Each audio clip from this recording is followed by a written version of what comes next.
అందరికీ నమస్కారం. నేను Revathi. Welcome to rates kitchen. ఈరోజు వీడియోలో రవ్వతో పాయసం ఎలా చేసుకోవాలో చూపిస్తానండి. చాలా టేస్టీగా ఉంటుందండి ఈ రవ్వ పాయసము. అంతే తొందరగా కూడా చేసేసుకోవచ్చు. మరి ఎలా చేసుకోవాలో చూద్దామా?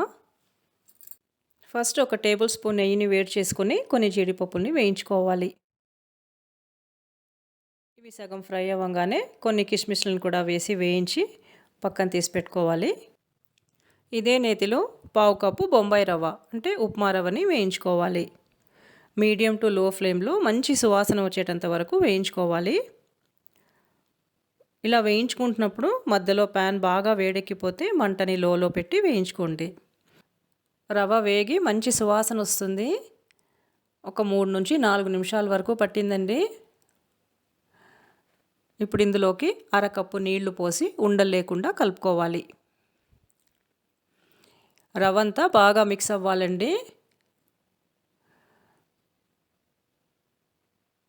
ఇలా ఒక్క ఉడుకు రాగానే పాలు పోసుకోవాలి.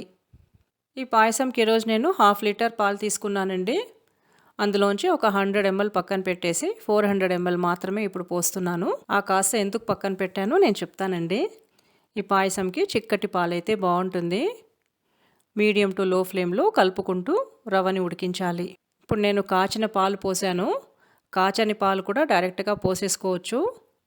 కాచని పాలైతే పాలు ఒక పొంగు రానివ్వాలి. మీడియం టు లో ఫ్లేమ్లో ఒక 5 నిమిషాల వరకు ఉడికించుకోవాలి. మధ్య మధ్యలో కలుపుకుంటూ ఉండండి. రవ్వ ఉడికిందండి. ఉడికిందో లేదో తెలియాలంటే ఇలా చూస్తే తెలిసిపోతుంది. చూడండి, రవ్వ పూర్తిగా ఉడికి దగ్గర పడుతున్నప్పుడు అరకప్పు చక్కెర కలుపుకోవాలి. తీపి కొంచెం ఎక్కువ ఇష్టపడేవారైతే చక్కెర కాస్త ఎక్కువ వేసుకోండి.